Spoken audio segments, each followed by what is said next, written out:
विश्वामित्र जी को पता चला कि भगवान ने अवतार लिया है।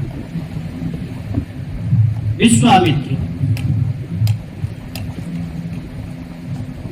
तो सोचने लगे कि जब हम यज्ञ करते हैं तो ये निशाचर यज्ञ में विघ्न करते हैं, तो क्यों ना हम भगवान को ले आए जाकर के रक्षा के लिए। इससे एक पंथ दो काज होंगे। क्या? भगवान राम जी के दर्शन भी हो जाएंगे और उनको लेकर के आएंगे तो निशाचरों से हमारी रक्षा हो जाएगी। क्योंकि यज्ञ करते थे ना जब विश्वामित्र जी, तो वो निशाचर आकर के यज्ञ में विघ्न डालते थे, यज्ञ में आकर के। विश्वामित्र जी सोचने लगे और विश्वामित्र जी जाते हैं दशरथ जी के द्वार पर। हैं जैसे ही सुना महाराज दशरथ जी ने कि द्वार पर एक संत जी आए हैं, संत आए द्वार पर। महाराज दशरथ जी गए द्वार पर और संत भगवान को अंदर लिवा लाए।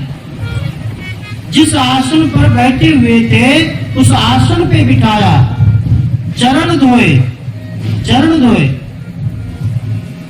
फिर भोजन करवाया। चरण धोए, भोजन करवाया। फिर उसके बाद में पूछा है कि हे प्रभु, हे संत जी, अब आप बताइए आपका आगमन किस कारण हुआ है, किस लिए आगमन हुआ है, आप क्यों आए हो। संत जी द्वार पर आए हैं ना, तो महाराज दशरथ जी ने द्वार पर जाते जाते ये नहीं पूछा कि आप क्यों आए हो। संत को देख करके महाराज दशरथ अंदर ले गए, चरण धोए, भोजन कराया। फिर उसके बाद में पूछा है कि आप क्यों आए हो।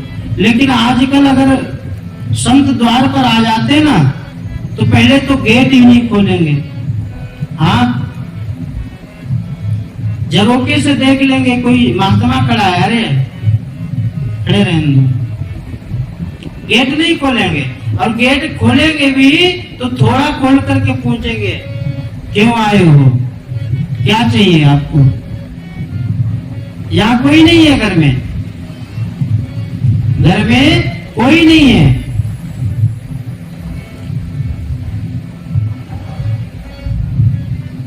पानी को पूछने की बात अलग है, पानी को भी नहीं पूछे, सबसे पहले यही पूछेंगे कि आप आए क्यों, अपना कारण बताइए।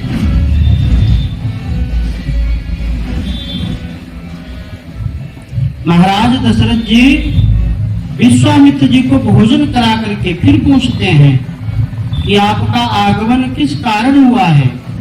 विश्वामित्र जी ने कहा कि हम यज्ञ करते हैं तो निशाचर आकर के यज्ञ में विघ्न डालते हैं, यज्ञ में विघ्न डालते हैं। जैसे ही महाराज दशरथ जी ने सुना कि निशाचर आकर के विघ्न डालते हैं, महाराज दशरथ जी ने कहा कि अभी हम आपके साथ चलते हैं और उन निशाचरों का वध करते हैं। महाराज विश्वामित्र जी ने कहा प्रभु आप नहीं, हम आपके पुत्रों को लेने आए हैं, आपको नहीं चलना है। हम मारने वालों को नहीं बल्कि तारने वालों को लेने आए। तारे आपके पुत्र राम और लक्ष्मण जी को लेने आए हैं। जैसे ही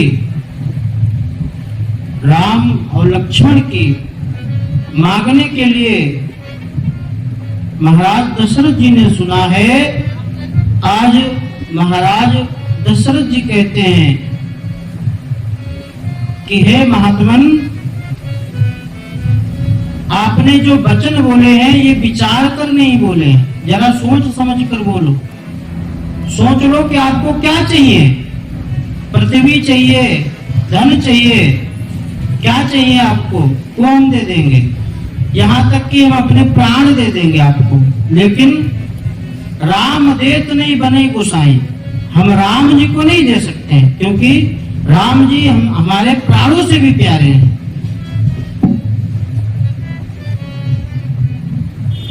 हे ब्राह्मण, आप भूमि मांग लो, धन मांग लो, जो भी चाहो मांग लो, लेकिन राम जी को हम नहीं देंगे। महाराज वशिष्ठ जी ने समझाया है महाराज दशरथ जी को कि ये जो संत आए हैं ना, ये आपके पुत्रों का विवाह कराएंगे, यही आपके पुत्रों का विवाह कराएंगे, क्योंकि इनके साथ में भेजोगे ना तभी राम और लक्ष्मण जी का विवाह होगा, इसलिए इनको भेज दो। बहुत तरह से समझाया है वशिष्ठ जी ने। तब महाराज दशरथ जी मान गए और राम जी को बुलाया है, लक्ष्मण जी आए साथ में।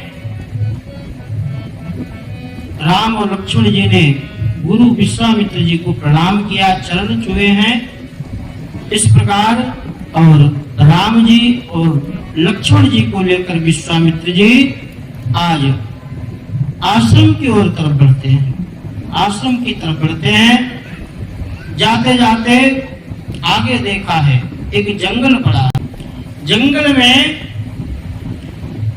महाराज विश्वामित्र जी ने बताया कि ये जो जंगल है ना, इसमें एक निशाचरी रहती है, ताड़का नाम की राक्षसी।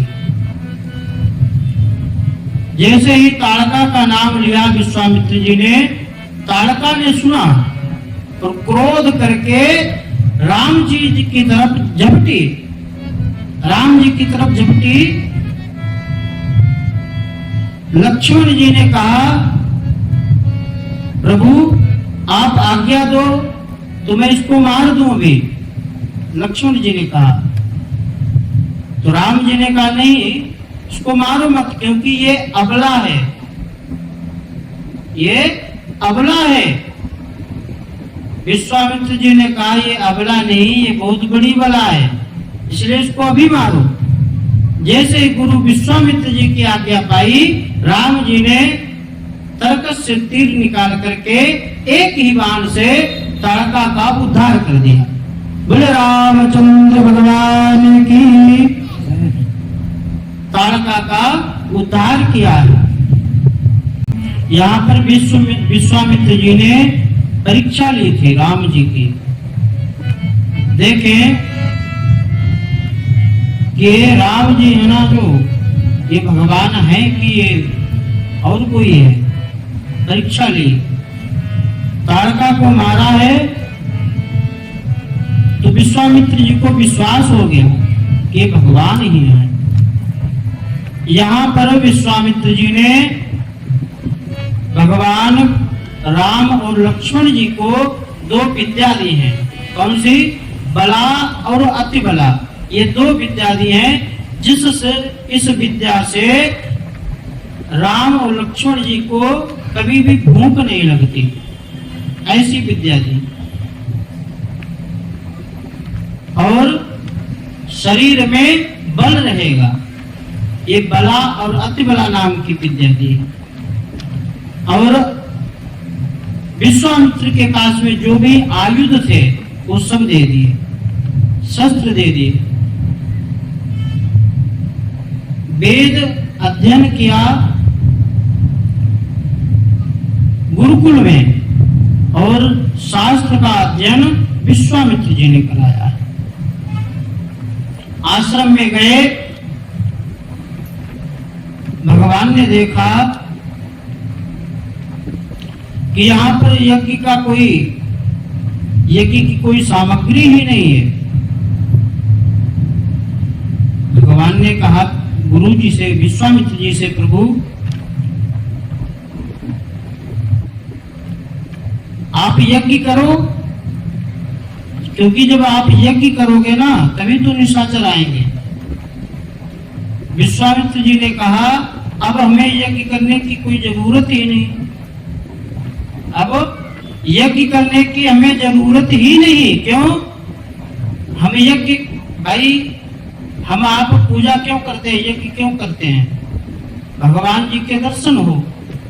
विश्वामित्र जी ने कहा कि हम आपके दर्शन के लिए यज्ञ करते थे, अब आप सामने ही आ गए, आपके दर्शन हो गए, तो हमें यज्ञ करने की अब जरूरत ही नहीं। भगवान राम जी ने कहा, गुरु जी आपने अपना कार्य कर लिया, अब हमको हमारा कार्य करने दो। हमने प्रण लिया ना, निशाचरों को मारेंगे, तो इसलिए यज्ञ करोगे तभी निशाचर आएंगे, इसलिए आप यज्ञ करो। प्रातः काल विश्वामित्र जी ने यज्ञ किया है। जैसे ही धुआं यज्ञ का देखा है तो मारीच और सुबाहु नाम के दैत्य आकर के विघ्न करने लगे। राम और लक्ष्मण जी ने देखा है तो राम जी ने एक तीर निकाला और तीर का जो फण होता है वो निकाल दिया। फण जानते हो ना, तीर में जो नुकीली आगे नुकीली चीज होती है ना, उसको फण बोलते हैं। उस नुकीली चीज को भगवान ने निकाल दिया और बिना फण का बाण मारीच को मारा है। जैसे ही मारीच के उस बिना फण का बाण लगा, मारीच 100 योजन तक जाकर के गिरा, 100 योजन समुद्र के किनारे गिरा जाकर। और लक्ष्मण जी ने सुबाहु का वध किया, अन्य जो भी निशाचर थे उन सबका वध किया।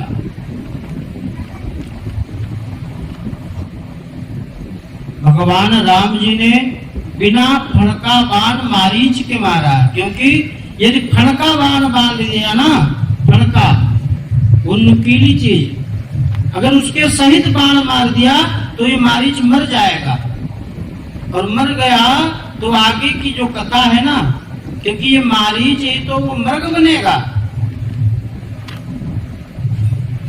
कौन सा मृग? सोने वाला, सोने का मृग जो सीता जी के सामने घूमेगा, यही तो हमारा कार्य सिद्ध करेगा। इसलिए बिना फण का बाण मारा है, वो 100 योजन गिरा जाकर के। इस प्रकार से सुबाहु का उद्धार हुआ है। आगे बढ़े हैं, आगे जाकर के देखा एक आश्रम है। पूछा राम जी ने, गुरु जी ये आश्रम कैसा है? यहाँ तो ना कोई पक्षी दिखाई दे रहे, ना कोई पशु दिखाई दे रहे, जो भी पेड़ हैं वो सब सूखे हुए हैं, उनमें हरे पत्ते नहीं हैं, नदियों में जल नहीं है, तालाब में। ये आश्रम है किसका? विश्वामित्र जी ने बताया कि ये आश्रम गौतम जी का है। गौतम ऋषि का आश्रम है। और भगवान ने देखा एक शिला पड़ी, शिला मतलब पत्थर, शिला को देखा। राम जी ने पूछा ये शिला कैसी है? तो बताया कि ये शिला अहिल्या है। अहिल्या गौतम नारी श्राप बस, श्राप के कारण ये शिला बन गई है और आपके चरणों की धूली चाहती है, आप इनका उद्धार कर दो, उद्धार कर दो। गौतम नारी श्राप बस, गोस्वामी तुलसीदास जी ने लिखा है कि ये गौतम की नारी है और श्राप के कारण पत्थर बन गई है। सारी कथा नहीं बताई यहाँ पर गोस्वामी तुलसीदास जी ने, सिर्फ इतना संकेत कर दिया कि श्राप के कारण ये पत्थर बन गई। कहा गया है कि जिस वाणी से किसी का अपमान होता हो ऐसी वाणी कभी नहीं बोलनी चाहिए। जिस शब्द से किसी का अपमान होता हो वो शब्द नहीं बोलने चाहिए। इसीलिए गोस्वामी तुलसीदास जी ने सिर्फ इतना बताया कि गौतम की नारी है तो श्राप के कारण ये पत्थर बन गई है। और इनका उद्धार कर दो। भगवान ने अहिल्या जी का उद्धार किया है। अहिल्या जी अपने स्वयं के रूप में आकर के भगवान से प्रार्थना करने लगी और फिर अपने पति के धाम को चली गई।